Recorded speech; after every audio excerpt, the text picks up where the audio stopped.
it's Laura from Doggy U, and today I'm going to answer a question that I get asked very frequently, which is, how did I become a service dog trainer?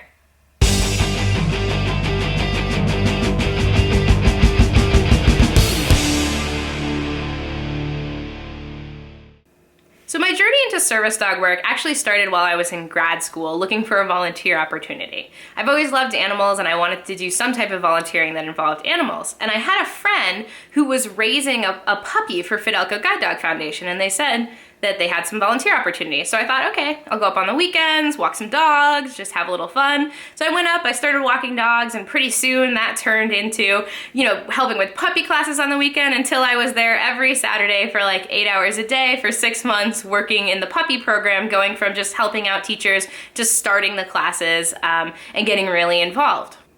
At that same time, an apprenticeship spot opened while I was finishing up my degree. So an apprenticeship in the service dog world is typically somewhere between 1 and 3 years, and that's where you go and you learn underneath skilled trainers. So that's what I was doing.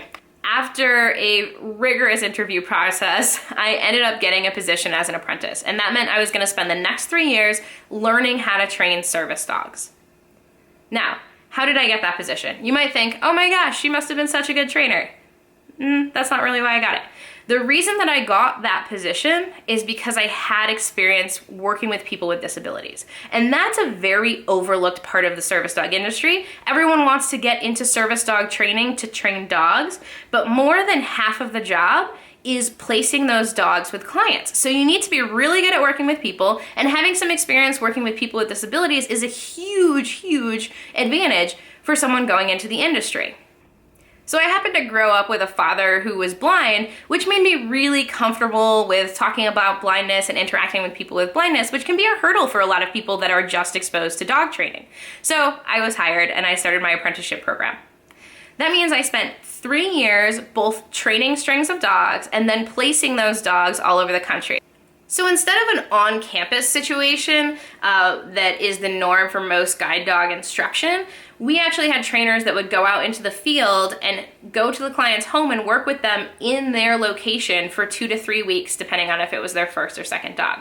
So I got 3 years of experience both training the dogs at the beginning and then also going out on placement and getting to work under master instructors that had been training with guide dogs for years and years, 20, 30 years. So it was a huge, huge opportunity for me to learn from the best. And I think that's the real advantage of an apprenticeship program, and I highly recommend them for if you're interested in getting into service dog training, you want to see if you can find an apprenticeship.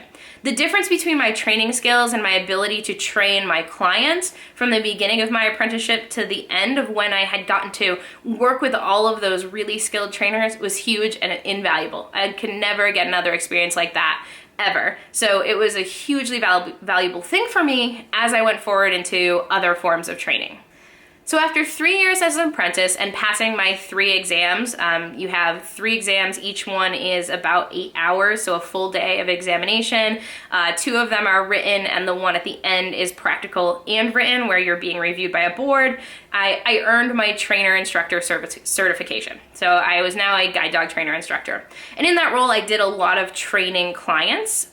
So I love traveling, obviously, if you've seen the rest of my channel. So I would go out into the community and train people how to use their guide dog. Now, I continued to train dogs, and by the end of the 5 years that I worked at Fidelco, I had hands on at least 100 dogs and fully trained probably around 40 or so, fully trained German Shepherd guide dogs.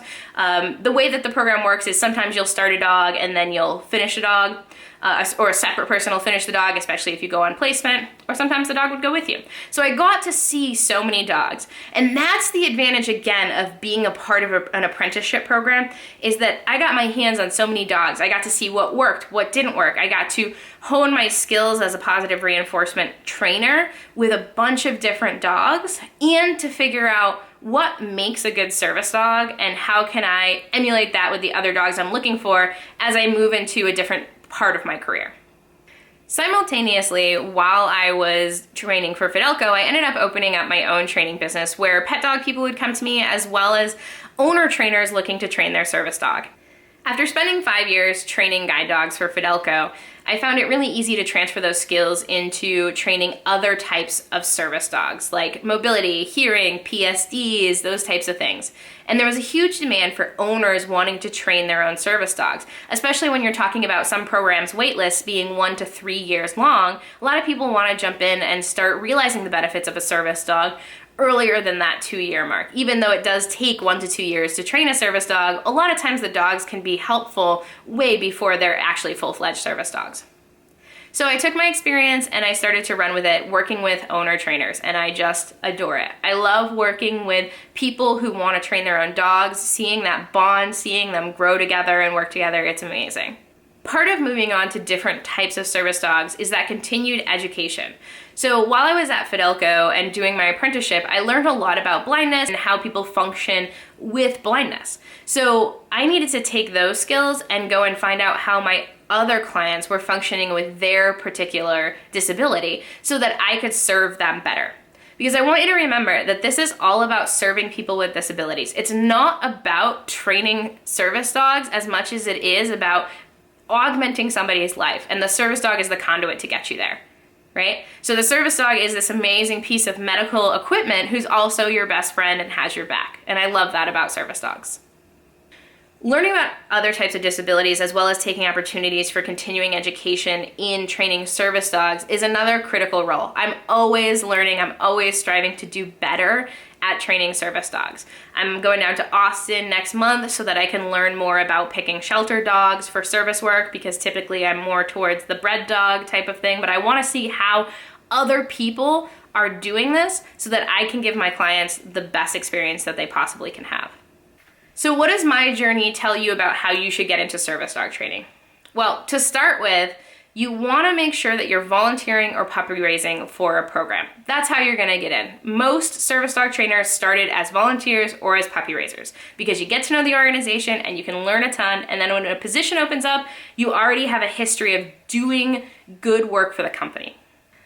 My next tip is to seek out and learn from mentors. While I was working for Fidelco, I got this amazing benefit of getting to work under some of the best guide dog trainers in the industry. And what I got to do is see them in action, and I could pull their different training ideas into the way that I trained service dogs so that I could be the best trainer that I could possibly be. And that's something that you can't get anywhere else than an actual program, I believe. You can work under one person, but being able to work under several trainers is so incredibly valuable. So take advantage of that. My final tip is to learn as much as you can about the types of disabilities you're looking to train service dogs for. So whether that be volunteering or doing research, you want to really know about the client that you're going to serve. Working with people is more than half of the job when you're training service dogs. So if you're the type of person that doesn't like people and all they want to do is train dogs, this is not the job for you. Not at all. You need to love working with people, and you need to make it fun, because you're going to be working with people in one of the most stressful periods of their life. They're either going to be taking on a new dog that they've never worked with a service dog before, or they're going to be transitioning out of a dog that they're retiring, which is emotionally incredibly stressful. In my job, we were working 8 hours a day. It was emotionally, it was physically stressful.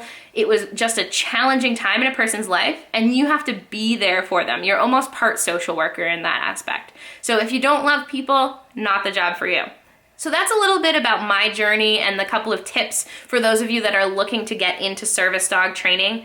I highly recommend trying to find an established, accredited program to get into, at a minimum to volunteer and to puppy raise for, but hopefully to find at least the beginning part of your career there in the program where you can learn from experienced professionals, learn about service dog etiquette, about selecting a dog, about what it takes to be a service dog, as well as working with people with disabilities, and especially the specific disability that you're looking to train with.